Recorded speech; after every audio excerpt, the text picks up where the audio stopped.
السلام علیکم ناظرین، آج میں آپ کو کچھ بحر حضج کے بارے میں بتانے جا رہا ہوں۔ جی ہاں، شعراء کی انتہائی ہر دل عزیز بحر، انتہائی پسندیدہ بحر، ایسی بحر کی جس کے اندر بہت زیادہ کلام جو ہے وہ شعراء نے کہا ہے، چاہے وہ غالب ہو، چاہے وہ میر ہو، چاہے وہ آج کے دور کا کوئی شاعر ہو۔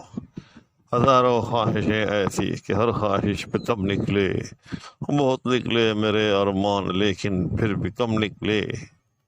چاہے یہ شعر ہو، چاہے نہ سمجھو گے تو مٹ جاؤ گے اے ہندوستاں والو، تمہاری داستان تک بھی نہ ہوگی داستانوں میں۔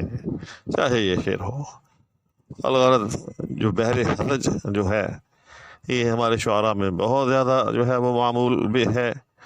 اس میں بہت زیادہ کلام جو ہے شعراء نے لکھا ہے اور لکھ رہے ہیں اور لکھا جاتا رہے گا، اور یہ بڑی ہی آسان بحر ہے۔ میں سمجھتا ہوں اس میں بڑی روانی کے ساتھ آدمی جو ہے وہ لکھ سکتا ہے۔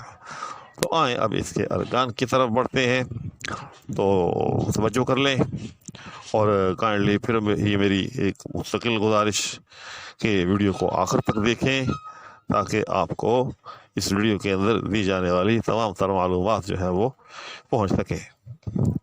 تو اب اس کے ارکان کا مطالعہ کرتے ہیں۔ تو اس کا رکن کہلاتا ہے مفاعیل۔ جی ہاں، جس طرح سے بحر متقارب کا رکن فعول تھا، اس کا رکن کہلاتا ہے مفاعیل۔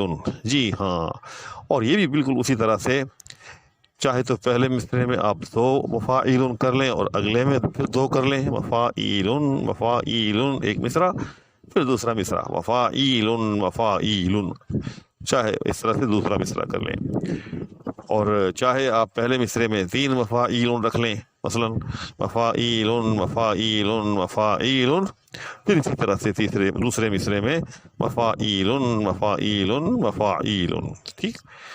اور بالکل اسی طرح سے پھر چاہے آپ پہلے مصرعے میں 4 جو ہے مفاعیل رکھیں، مفاعیل، اور دوسرے مصرعے میں بھی 4 مفاعیل رکھیں، اور یاد رکھیے گا تقریباً 99% جو ہے شعراء وہ اسی طرح سے لکھتے ہیں کہ پہلے مصرعے میں بھی 4 مفاعیل رکھے جاتے ہیں اور دوسرے مصرعے میں بھی 4 مفاعیل رکھے جاتے ہیں۔ تو میں نے غالب کا وہ مشہور شعر جو اس بحر میں ہے، ہزاروں خواہشیں ایسی کہ ہر خواہش پہ دم نکلے، بہت نکلے میرے ارمان لیکن پھر بھی کم نکلے۔ تو میں تھوڑا سا آپ کو اس کے ساتھ جو ہے بحر کے ساتھ گنگنا کے دکھاتا ہوں، جیسے ہزاروں خواہشیں ایسی مفاعیل مفاعیل کہ ہر خواہش پہ دم نکلے، مفاعیل مفاعیل، بہت نکلے میرے ارمان، مفاعیل مفاعیل، بہت نکلے میرے ارمان لیکن پھر بھی کم نکلے، مفاعیل مفاعیل۔ اسی طرح سے اسی غزل کا غالب کا وہ دوسرا مشہور شعر، وہ بھی یقیناً آپ میں سے اکثر آپ نے سنا ہوا ہوگا، نکلنا خلد سے آدم سنتے آئے ہیں لیکن بڑے بے آبرو ہو کر تیری محفل سے ہم نکلے، بڑے بے آبرو ہو کر تیرے کوچے سے ہم نکلے، غالباً ایسے ہے، جی ہاں، بڑے بے آبرو ہو کر تیرے کوچے سے ہم نکلے۔ تو ہم تھوڑا سا اس کو بھی گنگناتے ہیں پیار کے ساتھ، نکلنا خلد سے آدم مفاعیل مفاعیل کا سنتے آئے ہیں لیکن مفاعیل مفاعیل، بڑے بے آبرو ہو کر مفاعیل مفاعیل، تیرے کوچے سے ہم نکلے، مفاعیل مفاعیل۔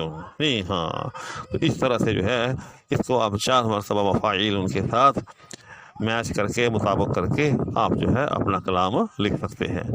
اور اس کے اندر جو ہے اس کے آخری رکن کے اندر جو ہے ایک ہی عام طور پر تبدیلی ہوتی ہے، وہ تبدیلی کیا ہے؟ وہ یہ تبدیلی ہے کہ آخری رکن کو آپ فعول کر سکتے ہیں۔ جی ہاں، یعنی مفاعیل مفاعیل فعول، بالکل اس طرح سے جیسے اس میں غالب کی وہ مشہور غزل چھوٹی بحر میں یعنی 2 میں، شکیب خاطر عاشق بھلا کیا، دل ہر قطرہ ہے تازے انل بہر، ہم اس کے ہیں ہمارا پوچھنا کیا۔ تو اس طرح سے اس کا آخری رکن جو ہے وہ فعول ہے۔